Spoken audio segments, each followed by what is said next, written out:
Good morning, I'm Taylor Upchurch. Today is Saturday, June 1st. A gunman killed 12 people and injured several others in an attack at the Virginia Beach, Virginia Municipal Center. The suspect was killed in the attack. CBS News' Natalie Brand has the latest. This is the most devastating day in the history of Virginia Beach. Police say an armed Virginia Beach city worker entered a municipal building Friday afternoon and opened fire. We have multiple live victims that are coming out. As frantic city employees called 911, police rushed to the scene, with some taking cover behind vehicles. We are still actively clearing the building for victims and secondary suspects. Police said the suspect, who was killed in an exchange with officers, was a longtime public utilities employee. They believe he was the only shooter in the massacre. We do know that shortly after 4 p.m. this afternoon, the suspect entered Building 2, and he immediately began to indiscriminately fire upon all the victims. A responding officer was also shot and injured. Authorities say his vest saved his life. Workers at the city government complex heard the gunfire and took cover. My boss basically was like, "This is not a drill, get down, call 911. There was probably about 20 of us in an office crammed in. We barricaded the door. The area was put on lockdown as officers searched the building room by room. The shooting in Building 2 of the Municipal Center is next to City Hall and the police and sheriff's departments. Investigators later said the scene of the attack was secure as the investigation continued into the evening. Natalie Brand, CBS News. The Virginia Beach Police Department had been planning an active threat citizens defense workshop for today.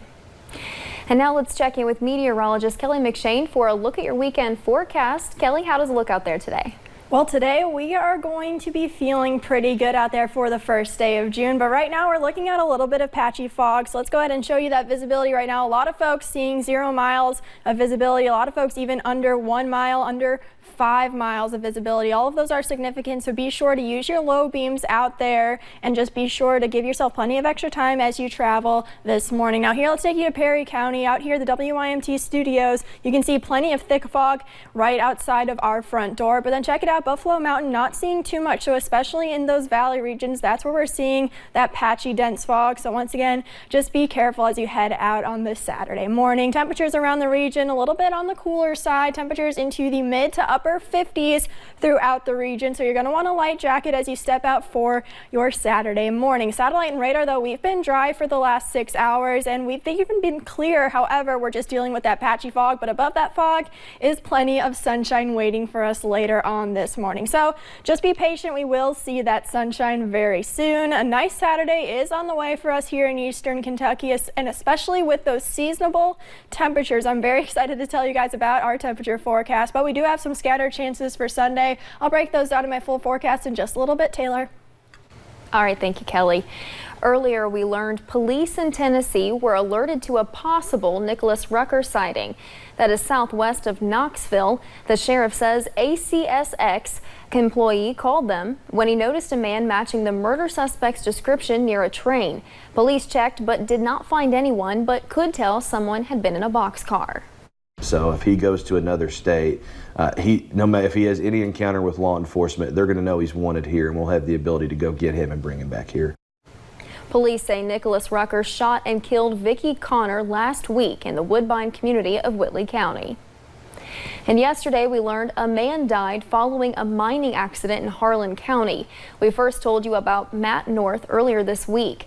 Officials tell us he was operating mining equipment last week when a wall fell, injuring North's lower body. He was taken to the Johnson City Medical Center where he died Thursday. North had 12 years of experience. He was just 48 years old. And crews are still cleaning up from Wednesday's storm in Prestonsburg. Yesterday, they worked on removing bricks from the damaged building and saving historical date plaques.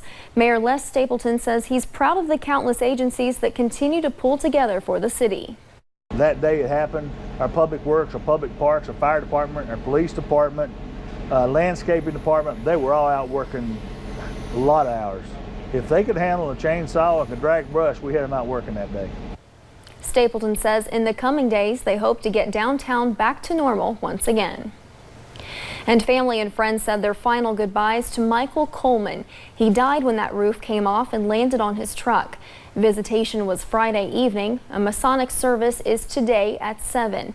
His funeral is scheduled for Sunday at 11. All services will be at the Thacker Memorial Funeral Home Chapel. And one person is dead after a crash Friday afternoon in Morgan County. Crews closed a part of US 460 after the crash.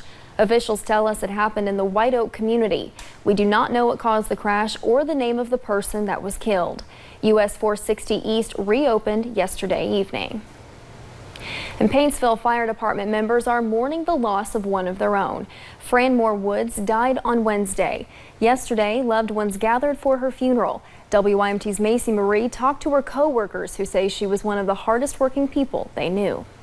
A dedicated worker, mother, and wife. She was great. Never a bad day with her.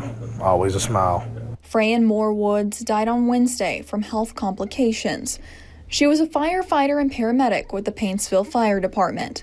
Wherever she was needed in the field, she was there. Thomas Rice describes Woods as a hard worker. He was her partner. She was calm, collective, do her job almost as good as anybody I know. I'd put her skill set up against anybody in the state.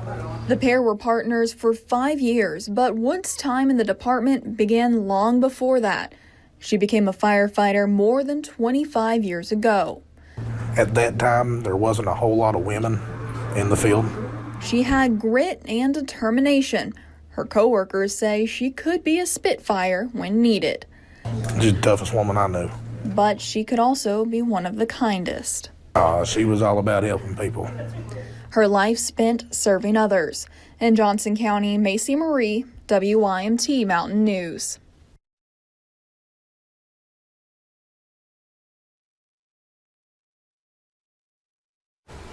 Franmore Woods was 44 years old. The funeral was held at Jones Preston Funeral Home. Fire departments and other emergency personnel from all around the area showed up to honor Woods. And it's much more than just a football and basketball camp. Friday, people from across Harlan County and eastern Kentucky rallied behind a cause while having fun while doing it. Camp for Kelly is a skills camp teaching kids how to improve their basketball and football skills, but the cause behind it is much bigger.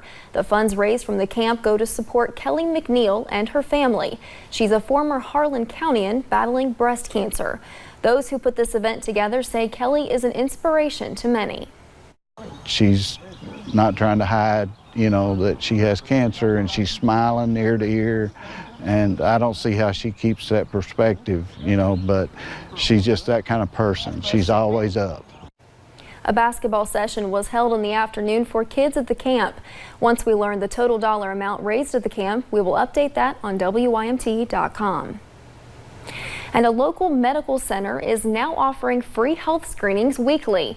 Team members at Appalachian Regional Healthcare set up shop yesterday at the Medical Mall in Hazard. They tested for blood pressure, cholesterol, glucose levels, and other vascular issues. The vascular patient care manager at ARH says there are sometimes no symptoms of vascular diseases, so regular screenings are important. The free screenings take place every Friday at the ARH Medical Mall in Hazard from 10 a.m. to 2 p.m. And the U.S. Department of Defense, along with the U.S. military's reserve forces, have been preparing for a no-cost medical clinic late this summer. The Operation Cole County Medical IRT clinics will provide medical services like dental and eye exams free for all patients 2 and up for Clay, Jackson, Knox, and Leslie counties. The clinics are a joint partnership with the U.S. Department of Defense, the U.S. military's reserve forces, along with the governor's office. A great partnership in essence between community leaders and us to really help the community get better at providing health care.